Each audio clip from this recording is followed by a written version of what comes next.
Hello दोस्तों, मैं प्रेम कुमार आप सभी लोगों का स्वागत करता हूं आपके अपने YouTube चैनल फील वाला मैथ्स में। तो कैसे हैं आप लोग? आशा करता हूं आप लोग अच्छे होंगे, जबरदस्त होंगे, मस्त होंगे। तो आइए आज हम लोग बहुपद का ऑब्जेक्टिव देखेंगे लोग। और ये गारंटी है दोस्तों कि बहुपद का जो जितना भी क्वेश्चन मैं करा रहा हूँ, ठीक है, ऑब्जेक्टिव में वस्तुनिष्ठ प्रश्न में मैं जितना भी क्वेश्चन यहाँ पे करा रहा हूँ, ये पूरा का पूरा प्रश्न आप लोग के एग्जाम में पूछे जाने वाले प्रश्न, ठीक है। और इसी में से आप लोग के नेक्स्ट ईयर में भी, यानी कि आप लोग के एग्जाम में भी इसी में से आएंगे, ठीक है। तो चलिए, ज्यादा कुछ है नहीं, पहला प्रश्न से शुरू करते हैं, ठीक है। क्या बोल रहा है घात एक वाला बहुपद क्या कहलाता है? घात एक वाला बहुपद क्या कहलाता है? देखिए, बोल रहा है पहला ऑप्शन द्विघात बहुपद, दूसरा त्रिघात, तीसरा रैखिक और चौथा कोई नहीं। बताइए जल्दी से, कमेंट कीजिए जल्दी से, कौन सा बहुपद कहलाएगा? तो घात एक वाले बहुपद को हम लोग बोलते हैं लोग रैखिक बहुपद। मालूम है हम लोग को, घात एक हो तो उसको रैखिक बहुपद बोलेंगे, या घात कुछ भी नहीं हो तो भी उसको कौन सा बहुपद बोलेंगे? रैखिक बहुपद बोलेंगे। चलिए ठीक, आगे अब बढ़ते हैं लोग। आगे क्या बोल रहा है? त्रिघात बहुपद का सबसे व्यापक रूप होता है। त्रिघात बहुपद का सबसे व्यापक रूप क्या होता है? मैंने आपको पहले ही बता रखा है। द्विघात बहुपद का व्यापक रूप, रैखिक बहुपद का व्यापक रूप, त्रिघात बहुपद का व्यापक रूप सबसे पहले मैंने आपको बता रखा है। रैखिक बहुपद का व्यापक रूप क्या होता है? A x plus B. वैसे ही द्विघात बहुपद का सबसे व्यापक रूप क्या होता है? A X square plus B X plus C. वैसे ही त्रिघात बहुपद का सबसे व्यापक रूप क्या होता है? A X cube plus B X square plus C X और प्लस में डी। ये होता है त्रिघात बहुपद का व्यापक रूप। तो हम लोग से पूछा क्या है? देखिए, बोल रहा है त्रिघात बहुपद का व्यापक रूप। तो त्रिघात बहुपद का व्यापक रूप क्या हो जाएगा? A X square plus B X plus C नहीं, ए एक्स का power 4 plus B X plus C नहीं, ये भी नहीं होगा। ए एक्स क्यूब मतलब 3, घात 3, तो ये हो सकता है घात 3 फिर 2 फिर घात 1 फिर घात 0। तो मतलब त्रिघात बहुपद का सबसे व्यापक रूप क्या हो जाएगा? ऑप्शन नंबर सी हम लोग का सही आंसर, ठीक है। चलिए बढ़ते हैं लोग अब अगले प्रश्न की तरफ, जो कि प्रश्न संख्या है 3। प्रश्न संख्या 3 में क्या बोल रहा है? देखिए, प्रश्न संख्या 3 में बोल रहा है निम्नलिखित में कौन बहुपद नहीं है? कौन बहुपद नहीं है? तो बहुपद कौन नहीं होता है? जिसमें x का घात धनात्मक ना हो, जिसका x का घात 1 से 1 2 3 4 ये सब ना हो। तो जिसमें x का घात 1 2 3 4 नहीं आएगा वो बहुपद नहीं होगा। देख लेते हैं, यहाँ पे x का घात धनात्मक है, यहाँ भी x का घात धनात्मक है। ये देखिएगा, ये मत सोचिएगा कि x जो है वो रूट में है, नहीं, x रूट से बाहर है। देखिए, ये रूट केवल यहीं तक आया है और यहाँ तक में x अंदर नहीं आ रहा है, x रूट से बाहर है। तो x रूट से बाहर है तो इसका इसका घात कितना है? 1 है। लेकिन वहीं अगर रूट में x होता, क्या होता? रूट के अंदर अगर x होता तो इसका घात कितना हो जाता? तब हम लोग जानते हैं लोग x का घात होता है 1/2। लेकिन यहाँ पे रूट से x जो है वो बाहर है, ठीक है, ठीक है, रूट से बाहर है, तो मतलब इसका घात कितना है? 1 है। और 1 क्या है? धनात्मक है, धनात्मक पूर्णांक है, मतलब गिनती वाला संख्या है, ठीक है। आगे ऑप्शन नंबर बी देख लेते हैं। ऑप्शन नंबर बी में भी x का घात गिनती वाला है 1 2 3, यहाँ भी x का घात गिनती वाला है 1 2 3, यहाँ भी x का घात कुछ नहीं है तो 1 है, यानी कि गिनती वाला 1 2 3, ठीक है। फिर वैसे ही ऑप्शन नंबर सी में देखते हैं। ऑप्शन नंबर सी में देखिए, घात x नीचे है, तो मतलब जब x को नीचे से ऊपर ले जाते हैं, तो मैंने आप लोगों को पहले ही बता रखा है, नहीं मालूम है तो अभी जान लीजिए लोग, कि कभी भी किसी भी संख्या को, किसी भी चर को जब नीचे से ऊपर ले जाया जाता है तो उसका घात जो है, यानी कि इसका जो यहाँ का घात वाला चिन्ह है वो बदल जाता है, वो बदल जाता है। जैसे यहाँ पे प्लस में है तो यहाँ पे माइनस आ जाएगा। जैसे उदाहरण के लिए, अगर 1 में x का घात 3 है, प्लस का 3 है, तो इसको हम लोग लिख सकते हैं लोग x का घात -3, ठीक है। या फिर 1 में अगर y का घात -5 है तो इसको हम लोग लिख सकते हैं लोग y का घात 5, ठीक है। तो यहाँ पे देख रहे हैं तो x नीचे है, तो जब ये x नीचे से ऊपर जाएगा तो ये चला जाएगा माइनस में, और ये जब माइनस में चला गया, किस में चला गया? माइनस में चला गया, तो ये बहुपद नहीं हुआ। और हम लोग से पूछा गया है बहुपद नहीं है, तो कौन बहुपद नहीं है? तो ऑप्शन नंबर सी जो है वो बहुपद नहीं, ठीक है। अब बढ़ते हैं अगले प्रश्न की तरफ, प्रश्न संख्या 4 की तरफ, ठीक है। चलिए क्वेश्चन नंबर 4 पढ़िए आप लोग, क्या दिया है प्रश्न संख्या 4 में? कौन रेखीय बहुपद व्यंजक है? रेखीय बहुपद व्यंजक, सिंपल बात है, रेखीय बहुपद मतलब रैखिक बहुपद। तो रैखिक बहुपद कौन है? 2x - 5 x square plus 1/x plus 1/3, या कि ऑप्शन नंबर सी, या कि ऑप्शन नंबर डी। बताइए जल्दी से, कमेंट कीजिए। सही है। ऑप्शन नंबर कौन सा सही है? ए। क्यों? क्योंकि इसमें x का घात कितना है? 1 है, और x के घात 1 वाले को ही हम लोग क्या बोलते हैं लोग? रैखिक बहुपद या रेखीय बहुपद, ठीक है। चलिए अब बढ़ते हैं अगले प्रश्न, क्वेश्चन नंबर 5 की तरफ। प्रश्न संख्या 5 देखिए आप लोग, क्या बोल रहा है? बोल रहा है द्विघात के शून्यकों की संख्या कितनी होती है? तो देखिए, द्विघात के शून्यकों की संख्या यहाँ पे पूछ रहा है, तो मतलब इसका मतलब क्या हुआ? आप लोग को मालूम है कि किसी भी बहुपद में x का अधिकतम घात जितना होगा, x का अधिकतम घात जितना होगा उसमें x के उतने मान निकलेंगे, उसमें x के उतने मान निकलेंगे, और जो x के मान निकलते हैं उस बहुपद का शून्यक बोलते हैं, उस बहुपद का शून्यक बोलते हैं। तो यहाँ पे अगर हम देखें तो बोल रहा है द्विघात बहुपद, तो द्विघात बहुपद में x का अधिकतम घात कितना होता है? 2 होता है। तो x का अधिकतम घात अगर 2 हुआ तो मतलब यहाँ पे x के कितने मान निकलेंगे? तो x के 2 मान निकलेंगे। कितने मान निकलेंगे? x के 2 मान निकलेंगे। और इन्हीं दोनों मानों को हम लोग क्या बोलते हैं? लोग शून्यक बोलते हैं। इन्हीं दोनों मानों को हम लोग क्या बोलते हैं? लोग शून्यक बोलते हैं। ठीक है, ये बात सबको मालूम है। इन्हीं दोनों मानों को हम लोग क्या बोलते हैं? लोग शून्यक बोलते हैं। ठीक है, तो यहां से क्या मालूम चला कि द्विघात मतलब x का अधिकतम घात 2, x का अधिकतम घात 2 का मतलब 2 मान, और यही मान क्या हो जाएंगे? शून्यक। तो मतलब द्विघात बहुपद के कितने शून्यक? द्विघात बहुपद के 2 शून्यक, और 2 कितने किस ऑप्शन में? ऑप्शन नंबर ए में है। तो यही हम लोग का क्या हो जाएगा? सही हो जाएगा। क्या द्विघात बहुपद के 3 शून्यक होंगे? नहीं। तो कौन से बहुपद के 3 शून्यक होंगे? तो देखिए ध्यान से, 3 शून्यक मतलब त्रिघात बहुपद, त्रिघात बहुपद के 3 शून्यक, 3 शून्यक का मतलब x का अधिकतम घात 3, और x का अधिकतम घात वाले 3 को क्या बोलते हैं? त्रिघात बहुपद। सी 1 बोल रहा है तो मतलब x का अधिकतम घात कितना? 1, और x का अधिकतम घात 1 वाले को क्या बोलते हैं लोग? रैखिक बहुपद। यहाँ पे शून्यकों की संख्या 4, तो शून्यों की संख्या 4 का मतलब x का अधिकतम घात 4, और x का अधिकतम घात 4 का मतलब x का घात 4 यानी कि चतुर्थ घाती बहुपद। तो चतुर्थ घाती बहुपद के शून्यकों की संख्या 4, रैखिक बहुपद के शून्यकों की संख्या 1, त्रिघात बहुपद के शून्यकों की संख्या 3, और द्विघात बहुपद के शून्यकों की संख्या 2। हम लोग से पूछा है द्विघात बहुपद के शून्यकों की संख्या, तो द्विघात के शून्यकों की संख्या कितनी हो जाएगी? 2। तो इस तरीके से हमारा question number 5 option number A जो है वो क्या होगा? सही आंसर। ठीक है, चलिए आगे बढ़ते हैं। क्वेश्चन नंबर प्रश्न संख्या 6 की तरफ बढ़ते हैं। द्विघात बहुपद x² प्लस का 3x प्लस का 2 के शून्यक है। ठीक है, अब इनके शून्यक कैसे निकाल सकते हैं? बहुत ही आसान, बहुत ही आसान है। देखिए देखिए निकलता कैसे इनके शून्यक। ठीक है, यहाँ पे इस क्वेश्चन को थोड़ा सा ऐसे कर लेते हैं। चलिए अब देखिए, बहुत ही आसान, पहले लिख लेते हैं। क्या दिया? x², ठीक है, उसके बाद से प्लस का 3x प्लस का 2, ये दिया हुआ है। तो इसमें शून्यकों की संख्या निकालना है। तो हम लोग को मालूम होना चाहिए कि शून्यकों की संख्या हम लोग निकालते कैसे, किस तरीके से हम लोग शून्यकों की संख्या निकालते हैं। ठीक है, तो आप लोग को पहले बताया गया है कि शून्यकों की संख्या जब भी निकालना होता है, शून्यकों की संख्या जब भी निकालना होता है तो हम लोग सबसे पहले करते क्या है लोग कि हम लोग ए, ये जो x² का गुणांक होता है a, और जो ये यहाँ पे c होता है, उसको पहले आपस में करते हैं गुणा। क्या करते हैं? गुणा करते हैं। तो जब इन दोनों का गुणा करेंगे तो क्या निकल के आएगा? आएगा 2। ठीक है, अब दूसरा टर्म क्या करते थे लोग? हम लोग सोचते थे लोग जो a गुणा c किए हैं, पहले क्या करेंगे लोग? a गुणा c करेंगे, और a गुणा c करने पर हम लोग के पास कितना आया? आया हम लोग के पास 2। ठीक है, क्या आया? हम लोग के पास 2 आया। अब अगले बार हम लोग क्या करते थे लोग कि हम लोग ऐसा सोचते थे कि इस बीच वाले पद को 2 ऐसे भागों में तोड़े ताकि गुणा करने पर ये वाला गुणनफल आ जाए। ठीक है, और जोड़ने या घटाने पर ये बीच वाला पद आ जाए। ठीक, तो सोचिए इस 2 को कैसे तोड़ सकते हैं जो कि गुणा हो जाए। तो देखिए इसको भी तोड़ने का आपको बताते रहे कैसे आसानी से एकदम तोड़ सकते हैं। तो इसको गुणा कीजिए, पहले 1 से गुणा कीजिए। 1 में कितना से गुणा होगा? तो 2 आएगा। तो 2 से गुणा करेंगे तब जाके क्या आएगा? 2 आएगा। ठीक है, और कोई ऐसा है जिसमें गुणा करने पर 2 आता है? नहीं, एक ही है ये। 1 में 2 से गुणा करेंगे तो 2 आएगा, या फिर 2 में 1 से गुणा करेंगे तो 2 आएगा। मतलब एक ही कंडीशन निकला, वो भी कौन सा? 1 गुणा 2।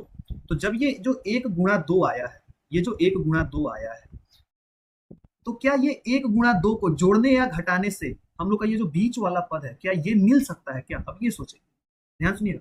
पहला स्टेप क्या करना है? 1 गुणा c करना है, जो कि हम लोग 1 गुणा c किए तो कितना आया? 2 आया। उसके बाद से जो आया है 1 गुणा c में, उसको 2 ऐसे भागों में तोड़ेंगे, यानी कि तब सोचेंगे, तब उसको क्या करेंगे? गुणा में तोड़ तोड़ के लिखेंगे। पहले 1 से गुणा करेंगे, देखेंगे कितना से गुणा करने पर उतना आ रहा है, तो 1 गुणा 2 करने पर 2 आया।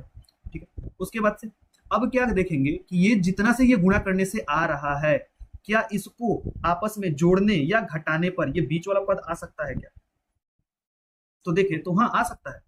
1 में अगर 2 को जोड़ दे तो हमारा 3 आ सकता है, और 1 में 2 से गुणा करने पर 2 भी आ गया। तो मतलब हम लोग को जो 2 पदों में तोड़ना था वो किसमें किसमें टूटेगा? एक टूटेगा 1 में और एक टूटेगा 2 में। ठीक है, एक टूटेगा 1 में और एक टूटेगा 2 में। तो अब यहाँ पे प्रॉब्लम क्या है? अब यहाँ पे हम लोग ये देखेंगे लोग कि ये जो 1 और 2 में टूटा है, ये 1 और 2 क्या करने से 3 आ रहा है? गुणा करेंगे लोग तो 2 आ जाएगा, 1 गुणा c आ जाएगा। अब इसको आपस में जोड़ने से 2 आ रहा है कि घटाने से 3 आ रहा है? क्या करने से 3 आ रहा है? तो आपस में जोड़ने पर क्या आ रहा है? हम लोग का बीच वाला पद आ रहा है, प्लस का 3 आ रहा है। हो गया, यहां तक आ गया। अब बस समझिए बन गया। ये तोड़ने आप लोग बस इतना पता कर लिए लो कि हाँ ये किस किस पद में टूटेगा, तो उसके बाद शून्य निकल गया। अब सिंपल, अब इसके बाद से करना क्या? जो आया है उसके मान को चेंज करके लिख दीजिए। जैसे एक किस में है, एक के पहले कोई चिन्ह नहीं रहता है तो प्लस का चिन्ह रहता है, तो एक प्लस में है तो उसके मान को चेंज कर दीजिए, मतलब उसके चिन्ह को बदल दीजिए, उल्टा कर दीजिए, तो प्लस का क्या हो जाएगा माइनस, तो इसका आंसर -1, और यहाँ पे क्या हो जाएगा, ये हो जाएगा प्लस का 2 है तो ये हो जाएगा -2। ठीक है, तो मतलब हम लोग के शून्य -1 और -2 हुए, और एक और काम करना होता है, जो एक्स स्क्वायर का यहाँ पे गुणांक होगा ना, जो यहाँ पे गुणांक होगा यानी कि जो ए का मान होगा उससे भाग भी करना होता है, लेकिन यहाँ पे एक्स स्क्वायर का कोई भी गुणांक नहीं है, यानी कि ए का कोई मान नहीं है, तो इसमें भाग भी नहीं होगा, और हम लोग का यही आंसर हो जाएगा -1 और -2, यही हम लोग का क्या हो जाएगा, शून्य निकल जाएगा। तो देखिए कौन सा ऑप्शन में है, -1 -2, तो हम लोग का ऑप्शन नंबर जो ए है वो क्या हो जाएगा, सही आंसर हो जाएगा इस क्वेश्चन नंबर 6। शून्य कैसे निकला समझ में आया। क्या करना है, पहले ए गुणा सी करना है, ए गुणा सी करने से जो भी आएगा उसको तोड़ना है, उसको तोड़ना है, आपस में गुणा कर करके देख देख के, पहले 1 गुणा 2 किए तो 2 आया, तोड़ने के बाद से जो भी आएगा, तोड़ने के बाद जो भी आएगा उसको देखेंगे कि जोड़ के या घटा के हम लोग बीच वाला पद ला सकते हैं नहीं ला सकते हैं। अगर जोड़ के ला सकते हैं तो उसको यहाँ पे क्या करेंगे, उसको तब यहाँ पे जोड़ के लिख देंगे, और अगर घटा के ला सकते हैं तो उसको यहाँ पे घटा के लिख देंगे। लिखने के बाद से क्या किए हैं लोग कि जो जो मान में ये टूटा है उसके चिन्ह को केवल पलट दिए हैं, ये प्लस में था तो माइनस का 1, ये 2 भी प्लस में था तो माइनस का 1। उसके बाद से तीसरा स्टेप क्या करना है, अगला ये जो एक्स स्क्वायर का गुणांक होगा उससे भाग दे देना है, यहाँ पे एक्स स्क्वायर का कोई गुणांक नहीं है तो इससे भाग नहीं दिए हैं, और इसीलिए ये हम लोग का क्या हो गया, यही शून्य है। ठीक है, समझ में आया शून्य कैसे निकलेगा।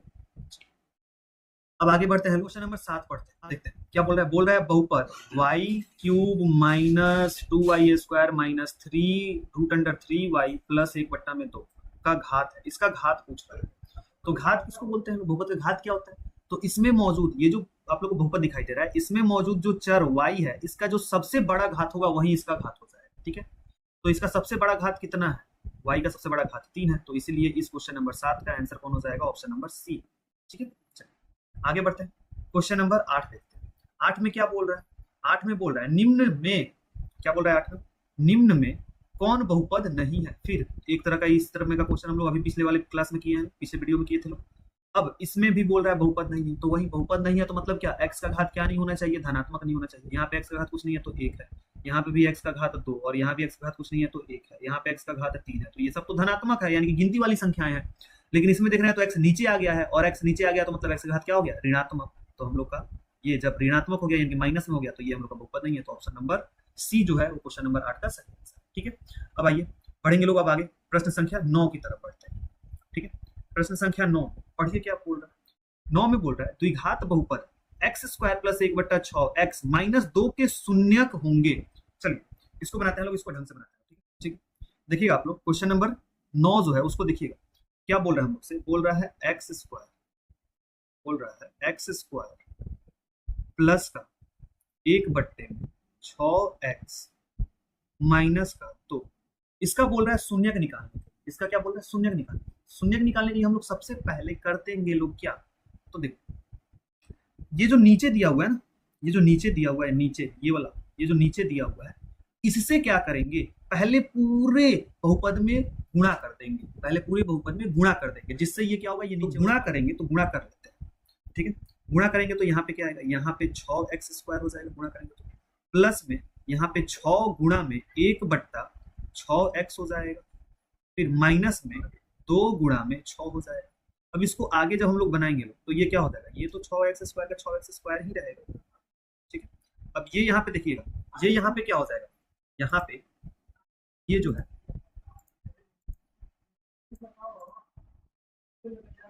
यहाँ पे देखिए ये जो है, ये 6 से 6 जो है वो कट जाएगा, ये क्या हो जाएगा, ये यहाँ पे 6 से 6 कट जाएगा, तो यहाँ पे केवल क्या बचेगा, ये प्लस का चिन्ह है, प्लस का, तो यहाँ पे बचा प्लस, और x इधर है तो x, तो प्लस का x बचा, और इधर माइनस में जब 2 और 6 का गुणा करेंगे आपस में तो क्या निकल के आएगा, 12। ठीक है, अब इसके आगे, अब ये तो बहुपद का मानक रूप आ गया, बहुपद अपने मानक रूप में आ गया। हम लोग को मालूम है कि पहले हल करने के लिए पहले क्या करते हैं, सबसे पहला पद a गुणा c करते हैं, a गुणा c करते हैं, तो यहाँ पे a का मान कितना है 6 और c का मान कितना है -12, तो कर लेते हैं, a के जगह पर लिखेंगे 6 गुणा c के जगह पर लिखेंगे -12, इसको गुणा करने पर कितना आएगा, 12 छक्के 72, माइनस में आया 72, किसमें 72 आया, माइनस का 72 आ गया। ठीक है, इसका 72 आ गया, माइनस का आ गया ये 72, जब ये माइनस का 72 आया है तो अब हम लोग को क्या करना है, इस माइनस के 72 को दो, इसको ध्यान में रखकर ये जो बीच वाला पद है प्लस का एक्स, बीच वाला पद है, इसको दो ऐसे भागों में तोड़ना होता है ताकि गुणा करने पर माइनस का 72 आए और जोड़ने या घटाने पर प्लस का एक्स आए, यानी कि प्लस का 1 आए। ठीक है, तो अब 72 को तोड़ेंगे लोग कैसे, तो देखिए उसको तोड़ना बताते हैं। इस 72 माइनस 72 को तोड़ेंगे लोग कैसे तोड़ेंगे, तो पहले एक में 72 से गुणा करेंगे तब जाके 72 आएगा। ठीक है, वैसे ही अब एक के बाद 2 ले लीजिए, 2 में कितना से गुणा करेंगे तो 72 आएगा, 2 में 36 से गुणा करेंगे तब 72 आएगा। वैसे ही 3 ले लीजिए, 3 में कितना से गुणा करने से 72 आएगा, तो 3 में 24 से गुणा करेंगे तो 72 आएगा, 24 यही 72। ठीक है, वैसे ही आप क्या ले लीजिए, अब यहाँ पे 4 ले लीजिए, 4 में कितना से गुणा करेंगे तो 72 आएगा, तो 18 से, फिर 5 से तो 72 आएगा नहीं क्योंकि 5 से 72 कटेगा नहीं, तो अब क्या हो जाएगा यहाँ पे जब 5 से नहीं आया तो 6 से, तो 6 से करेंगे तो क्या आएगा 12 छके 72, फिर 7 से भी 72 नहीं आएगा 8, फिर 8 से गुणा करेंगे तो क्या आएगा 8 9 72, 8 9 72, यानी कि 8 और 9 का गुणा करेंगे तो 72 आ जाएगा। ठीक है, 8 और 9 का गुणा करेंगे तो 72 आ जाएगा।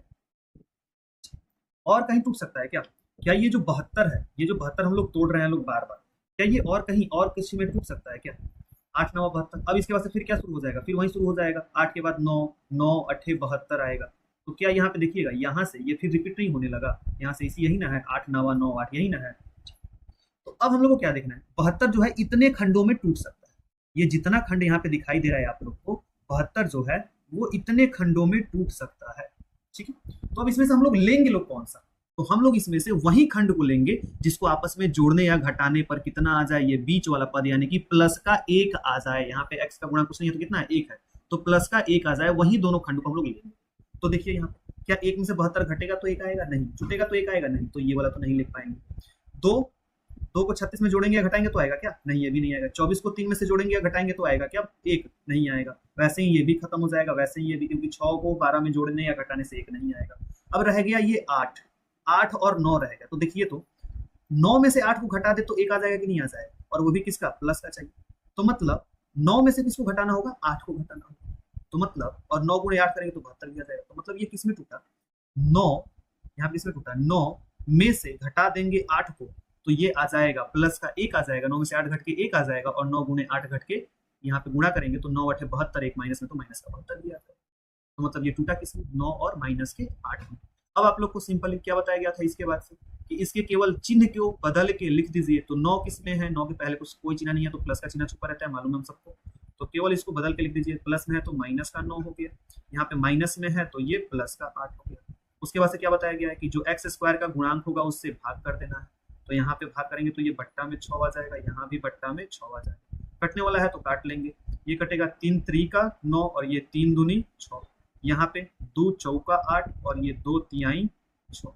ठीक है, अब इसके बाद से क्या बचा हम लोग के पास, इधर माइनस में 3 बट्टा में 2 कॉमा, इधर क्या बचा है 4 बट्टा में 3, तो ये देखिए ये तो माइनस का क्या हो सकता है, ये हम लोग का यही क्या हो गया, शून्यक निकला। अगर ऑप्शन में ये दिया है तो ये चेक कर लेंगे, नहीं तो चाहे तो ये इसको बदल भी सकते हैं, इसको बदलेंगे तो माइनस का 1 पूर्णांक 1 बट्टा में 2 हो जाएगा, और ये हो जाएगा 1 पूर्णांक 1 बट्टा में 3 हो जाएगा।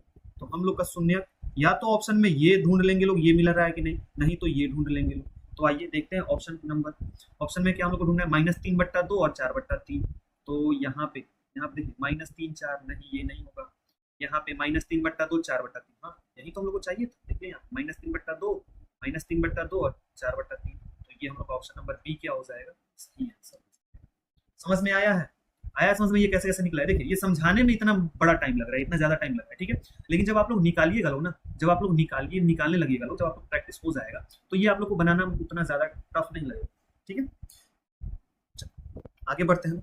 अगर नहीं समझ में आया तो एक बार रिपीट फिर कीजिएगा लोग, इसको आप लोग को समझ में आ जाएगा। ठीक है, अब आगे बढ़ते हैं अपने अंतिम प्रश्न की तरफ, प्रश्न संख्या 10 को देखते हैं। 10 में क्या बोल रहा है निम्नलिखित में कौन बहुपद है। अब देखिए यहाँ पे क्वेश्चन थोड़ा सा चेंज किया है, अभी तक हम लोग पढ़ते आ रहे थे लोग कि कौन बहुपद नहीं है, लेकिन अब यहाँ पे क्वेश्चन पूछ रहा है कि निम्नलिखित में कौन बहुपद है। ठीक, तो चेक करते हैं बहुपद कौन है, तो कौन बहुपद होगा, जिसमें x का घात धनात्मक यानी कि 1 2 3 4 वाला होगा वो बहुपद होगा, जिसमें x का घात धनात्मक नहीं होगा वो बहुपद नहीं होगा। तो यहाँ पे x का घात धनात्मक है, ठीक है, यहाँ भी x का घात कुछ नहीं है तो 1 है, धनात्मक है, ठीक है, लेकिन यहाँ पे देख रहा है ये x किस में है, रूट में आ गया है, और हम लोग को मालूम है कि जब x रूट में आता है तो उसका घात क्या हो जाता है, x का घात हो जाता है 1/2। और गिनती में क्या 1 2, जैसे हम लोग गिनते हैं लोग 1 2 3 4 5 6, तो उसमें 1/2 आता है क्या? नहीं आता है। यानी कि ये धनात्मक पूर्णांक नहीं है, ये गिनती की संख्या नहीं है, तो ये बहुपद नहीं होगा। फिर आगे वैसे ही बी में देखेंगे तो ये तो पहले ही दिखाई दे दिया 3/2, तो ये तो बी तो ऐसे ही छट गया। आगे देखें तो ये रूट में x, यहाँ भी रूट में x, तो फिर इसका भी घात 1/2, तो ये भी निकल गया, ये भी छट गया। आगे देख रहे हैं तो यहाँ देखिएगा, यहाँ पे एक्स स्क्वायर है, यानी कि ये जो एक्स स्क्वायर है ये रूट में नहीं है, रूट से बाहर है, रूट से बाहर है। तो एक्स स्क्वायर मतलब यहाँ पे गिनती में 2 आता है, ठीक है, एक्स का घात धनात्मक पूर्णांक है। यहाँ भी ये जो एक्स है वो क्या है, रूट से बाहर है। यहाँ देखिए ये रूट से क्या है, बाहर है, तो मतलब यहाँ पे घात कितना है, कुछ नहीं है, तो 1 है, तो मतलब ये भी गिनती वाला है। तो ये भी गिनती वाला, ये भी गिनती वाला, दूसरा कहीं इसमें एक्स है नहीं, तो मतलब इसमें ये जो ऑप्शन नंबर डी है, इसमें जो एक्स मौजूद है उसका पूरा का पूरा घात क्या है, धनात्मक पूर्णांक है, मतलब गिनती वाली संख्या है। तो इस तरीके से हम लोग का यही क्या हो जाएगा, बहुपद हो जाएगा, और ऑप्शन नंबर डी हम लोग का क्या हो जाएगा, सही आंसर हो जाएगा।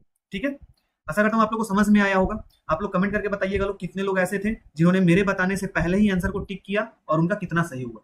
अगर 5 सही हुआ है तो 5/10 कमेंट कर दीजिएगा, अगर 6 सही हुआ है तो 6/10 कमेंट कर दीजिएगा, और जिनका 10/10 सही हुआ है, मतलब 10 का 10 सही हुआ है, वो 10/10 सही कमेंट कर देंगे। ठीक है, चलिए फिर मिलते हैं लोग अगले वीडियो में अगले लेक्चर के लिए, तब तक